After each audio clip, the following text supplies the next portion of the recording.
শাসকের কোন্দল কাটায় জেরবার বীরভূম, সেই খবর তো আপনাদেরকে রোজ আমরা দেখাই। কোচবিহারেও সেই একই ছবি দেখা যাচ্ছে, শাসকের ঘরে কোন্দল। সেখানে মন্ত্রী এবং ব্লক সভাপতিকে নিশানা তৃণমূল নেতার, আর যেই কারণে চরম অস্বস্তিতে শাসক দল। আর এই ছবি দেখে কটাক্ষ করতে ছাড়ছে না বিজেপি। সমস্ত ঘটনাগুলোর বলে রয়েছে দুইজন, একজন উত্তরবঙ্গ উন্নয়ন মন্ত্রী উদয়ন গুহ এবং আরেকজন হলো আমাদের জেলা তৃণমূল কংগ্রেসের সভাপতি অভিজিৎ দেবভৌমিক হিপ্পি।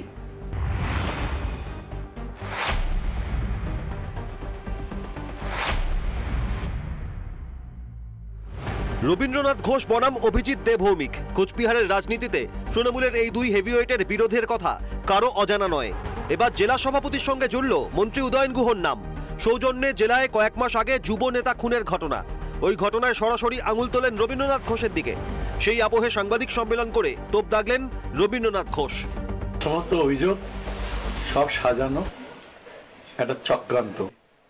আসলে যেদিন থেকে আমি এই পৌরসভায় বসেছি, যেদিন থেকে এটা সারা জেলায় আমরা শুরু করেছি, সেদিন থেকে আমাদের বিরুদ্ধে চক্রান্তটা আরো বেড়ে গেছে। যারা এই ঘটনা ঘটাচ্ছে তারা দলের ভালো করছে না, দলের মঙ্গল করছে না। আর এই চক্রান্তের অভিযোগ তুলতে গিয়েই নিশানা করে বসলেন জেলা সভাপতি ও মন্ত্রীকে। কুন্তলা রায় এবং তার স্বামী মহিম রায়, এইগুলো কারো সাজিয়ে দেওয়া বলিটা তারা বলছে। এই সমস্ত ঘটনাগুলোর বলে রয়েছে দুইজন, একজন উত্তরবঙ্গ উন্নয়ন মন্ত্রী উদয়ন গুহ এবং আরেকজন হলো আমাদের জেলা তৃণমূল কংগ্রেসের সভাপতি অভিজিৎ দেবভৌমিক হিপ্পি।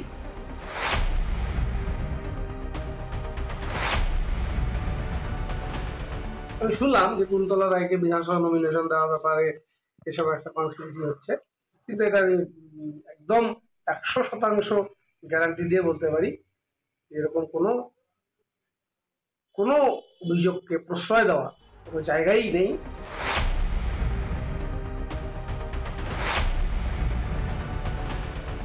বিষয়টা হচ্ছে এটা তৃণমূল কংগ্রেসের অন্তঃকলহ, তাদের গোষ্ঠী কন্দলের ফল।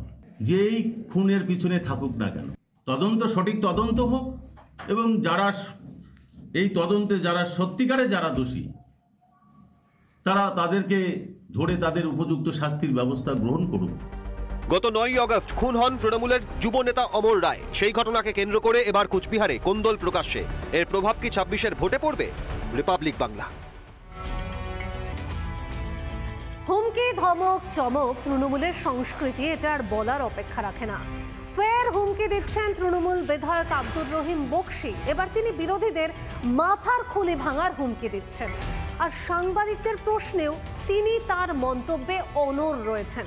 পাল্টা দিতে ছাড়েনি বিজেপিও। মিটিং করে ঠিক করছো মালদার বুক থেকে আবার তৃণমূলকে মুছে দিবে। যে মাথার খুলির ভিতরে এই ধরনের চিন্তা ভাবনা হয়, সেই খুলিটাকে ভেঙে চুরমার করে দেবে তৃণমূল কংগ্রেস মালদা জেলা কমিটি। শুনলেন তৃণমূল বিধায়কের কথা। যত বিধানসভা ভোট এগিয়ে আসছে ততই যেন হিংসাত্মক হয়ে উঠছে শাসক। ফের একবার শুনুন মঞ্চ থেকে কিভাবে উস্কাচ্ছেন তৃণমূল জেলা সভাপতি। মিটিং করে ঠিক করছো মালদার বুক থেকে আবার তৃণমূলকে মুছে দিবে। যে মাথার খুলির ভিতরে এই ধরনের চিন্তা ভাবনা হয়, সেই খুলিটাকে ভেঙে চুরমার করে দেবে তৃণমূল কংগ্রেস মালদা জেলা কমিটি। যারা শয়তান তাদের খতম করার দিন এসছে বন্ধু। যারা মানুষকে বিভ্রান্ত করে তাদেরকে ধ্বংস করার দিন এসছে বন্ধু।